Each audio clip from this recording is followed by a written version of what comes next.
For this week's report, a recap of Exeter's 33rd Annual American Independence Festival.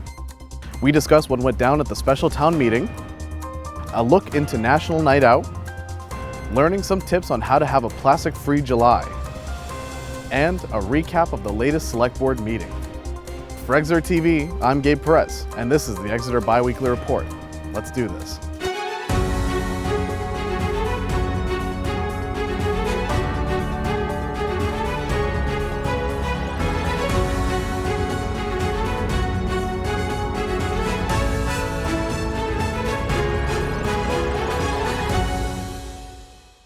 The American Independence Festival celebrated 33 years of New Hampshire's independence. Will Tapley and I managed to go in and celebrate alongside residents and travelers alike to see what kind of fun was to be had.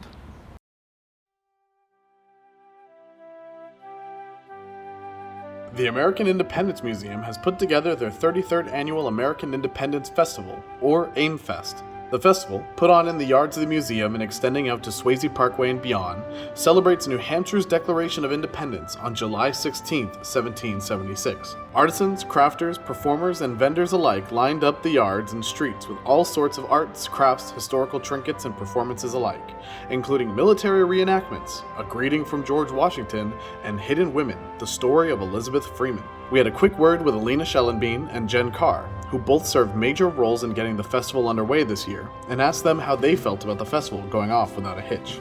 It has been a lot of work, but everything has been worth it.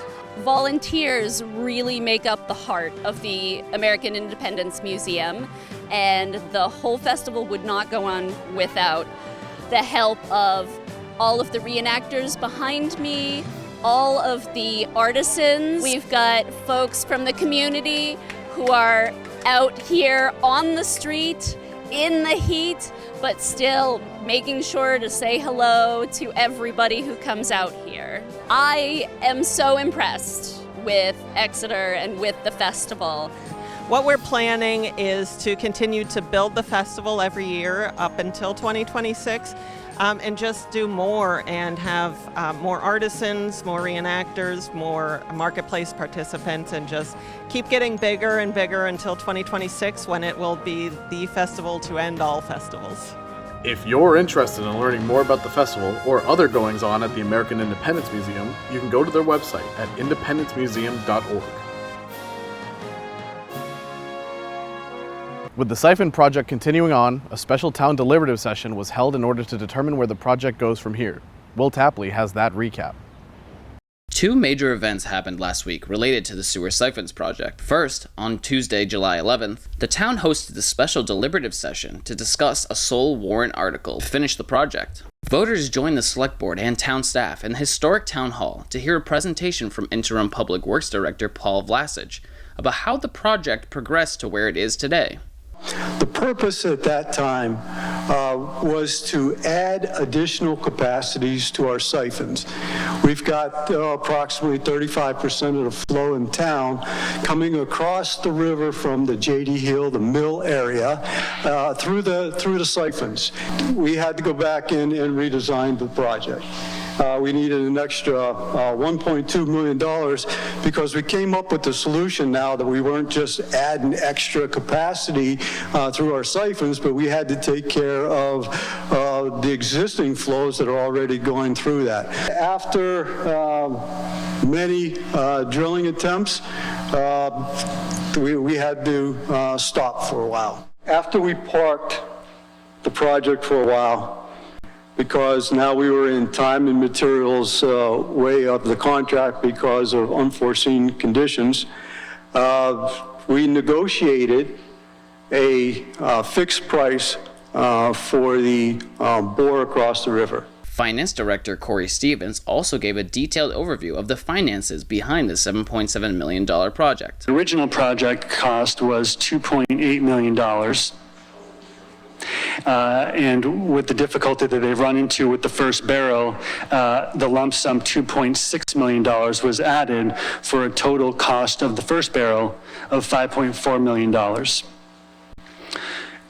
If we want the project to go forward and be able to do the second barrel it's going to cost us another $2.3 million, which in part is why we're here this evening, for a total project cost of $7.7 million. We were fortunate enough to, through Congressmember Pappas's office, to get a CDS grant, the Congressional Direct Spending Grant, of $600,000. State has given us some of their ARPA funds, American Rescue Plan, of $180,000. The town received local ARPA as well, and a portion of that has been allocated by the Select Board to this project in the amount of $670,000. And we're going to use $1.15 million of sewer fund reserves. If approved through this warrant article, we would look to the DES for additional SRF borrowing of $3.5 million for the total of $7.7 million. The public in attendance raised their concerns and questions. This is the Granite State. I have a question as to why borings were not taken in the proposed location of the drilling so that we would know in advance that there was ledge there. What do we do to explain to the voting citizens of this town exactly the impact that this will have, and how do we reassure them that it's not going to bankrupt them when they go to pay their sewer bills and their taxes? No amendments were made at the session, meaning that the warrant will go onto the town election vote on August 15th as written. A full copy of the warrant and associated budget can be found on the town website.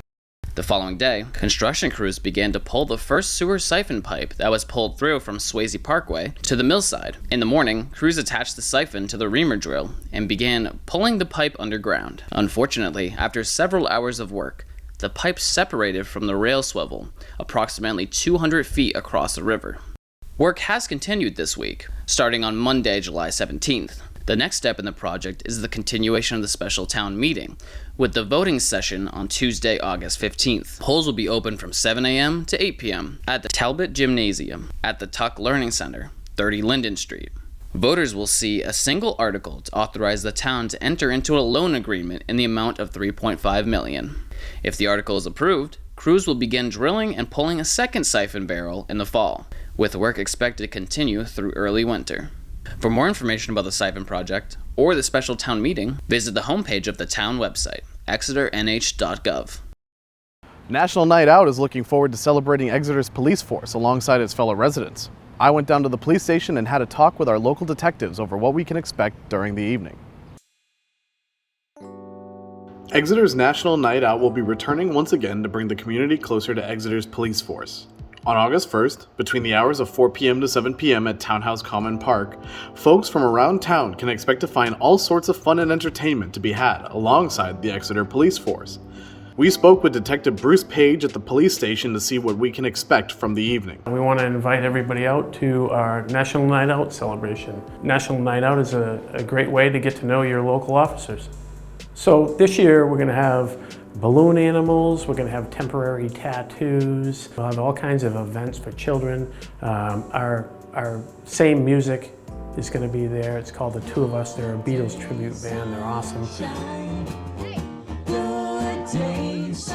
We're going to have the dunk tank this year. There's going to be 4 members of the select board that have volunteered to go on the dunk board, which should be really fun. There'll be food trucks available that people can purchase items from several different food trucks. The Exeter Police Department would like to thank this year's sponsors, which is the Pearpoint Group, Elliot Berkowitz, huge shout out to him, Exeter Kiwanis, Stratum Staples, and the Knights of Columbus. So we want everybody to come out and, number one, have a good time, enjoy the park. If you're interested in learning more about National Night Out, you can visit the Exeter Town website, exeternh.org/police. Plastic covers this town from corner to corner. In order to help slow down the spread of this plastic menace, we've put together some tips to help keep a plastic-free July.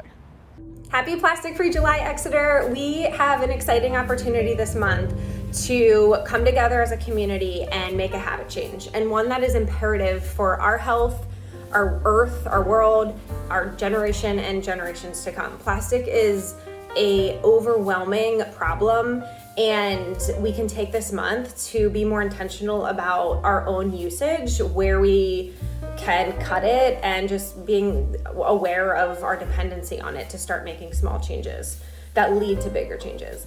First of all, we all know about bringing reusable tote bags to the grocery store so you're not using the single-use plastic bags. Instead of using those, I now use these reusable mesh bags for my produce, and it's been allowed me to get rid of a lot of my plastic use. They're probably the biggest beneficial investment in our life have been buying reusable water bottles, coffee mugs, single utensil sets made of bamboo or stainless steel that I put in my bag, book bags, car, they come in handy all the time. In the kitchen, instead of using sandwich bags, the disposable single-use plastic ones, I've switched to all of these reusable silicone sandwich bags. They come in all different sizes. You also can freeze them with food in them, and it stays pretty fresh. So I've had really great luck with these. So many things you can do, and I would say invest in everyday household items, and that's a really great step that is only going to snowball into bigger impacts that you can make. A few of my colleagues and I went to Hampton Beach and picked up trash and other plastic that had accumulated on the beach. There was a significant amount of plastic that was left on the beach to be picked up.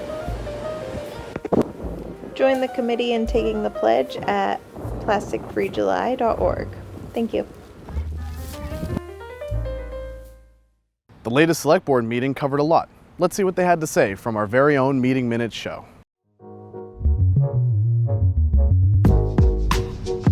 This is your Select Board Meeting Minute for July 10th. The meeting began with the continuation of a public hearing on the special town meeting warrant article. The board then discussed plans for hosting a procedural defect meeting on September 5th. In May, we did happen to miss one of the 24-hour posting deadlines. However, when we did petition the court, we did let the judge know that, and we let the judge know that we would be seeking to hold a procedural defect meeting, special town meeting, in September. So we would open a deliberative session to introduce the change in the notice that we missed, and then we close the deliberative session, and then we have to open the polls for 1 hour. People can come and vote if there's a question or concern. It's a yes or no vote. The voters of the town vote yes to accept that we've made this correction. Correct. Yes. Got it. Members of the Community Power Aggregation Committee provided a report on Exeter Community Power, highlighting the Q2 energy supply rates that are even lower than the initial launch.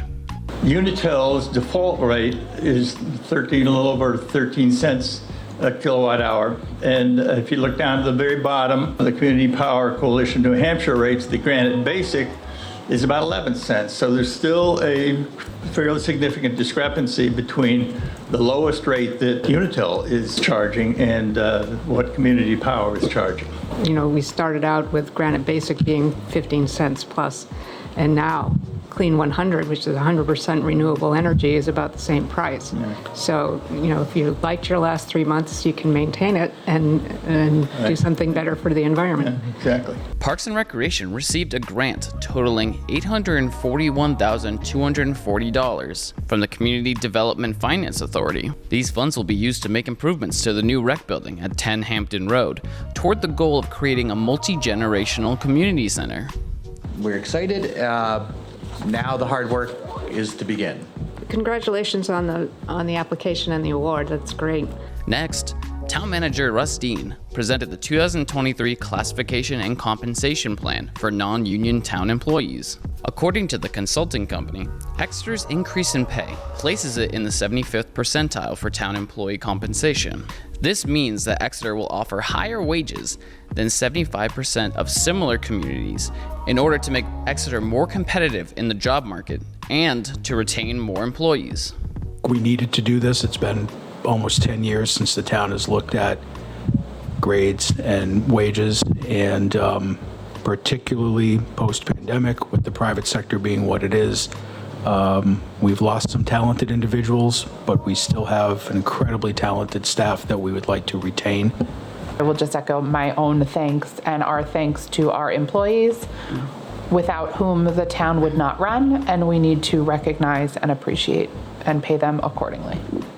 During the town manager's report, Russ Dean updated the town on the status of several items, including property taxes and assessment ratios. To watch the full select board meeting and hundreds of hours of content, visit our Exeter TV YouTube page. The next select board meeting will be on July 24th. See you there. That's the end of this week's report. If you're wondering why I'm not Bob Glowacki, don't worry about it. I didn't accidentally ship him to some Eastern European country. That'd be ridiculous.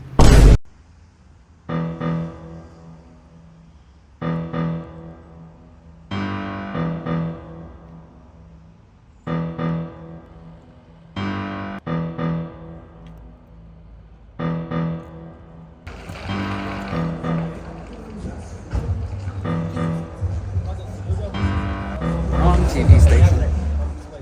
We're still missing our studio space, but for now you can admire the nice sunny day out with nice clean air and a refreshing aroma. I'm Gabe Perez, telling you to take some time to just live a little.